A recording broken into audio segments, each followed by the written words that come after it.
कर्जमाफीचे आश्वासन कधी दिले? उपमुख्यमंत्री पवार यांचा कोल्हापुरातील कार्यक्रमात सवाल.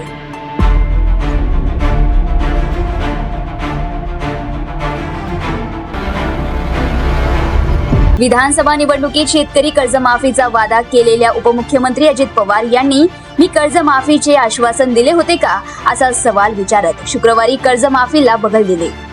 कोल्हापुरातील एका कार्यक्रमात पवार यांना कर्जमाफीवरून माध्यमांनी प्रश्न विचारला. त्यावर उत्तर देणे त्यांनी टाळले. परंतु कर्जमाफीचे आश्वासन कोणी दिले होते? मी दिले होते का असा अतिप्रश्न त्यांनी माध्यमांना केला. परंतु 6 नोव्हेंबर 2024 रोजी राष्ट्रवादी काँग्रेसने महाराष्ट्रवादी घोषणापत्र या नावाने प्रसिद्ध केलेल्या जाहीरनाम्यात कर्जमाफीचे आश्वासन दिले आहे. त्यामुळे अजित पवारांना घोषणापत्राचा विसर पडला का असा प्रश्न शेतकरी उपस्थित करू लागले आहेत. महायुती सरकारच्या घटक पक्षांनी शेतकऱ्यांना निवडणुकीपूर्वी कर्जमाफीचे आश्वासन दिले होते.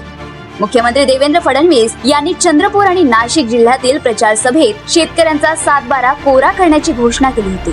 तर महायुतीच्या जाहीरनाम्यातही शेतकऱ्यांचे कर्ज माफ करण्याचे आश्वासन देण्यात आले होते. त्यामुळे शेतकरी कर्जमाफीची प्रतीक्षा करत आहेत.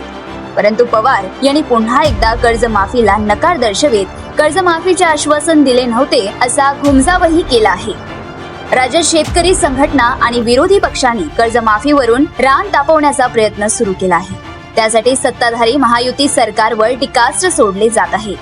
स्वाभिमानी शेतकरी संघटनेचे अध्यक्ष राजू शेट्टी यांनी शेतकरी कर्जमाफीवरून सरकारवर गुरुवारी जोरदार टीका केली. मुख्यमंत्र्यांनी आणि अनेक मंत्र्यांनी कर्जमाफीची खोटी आश्वासनं दिली.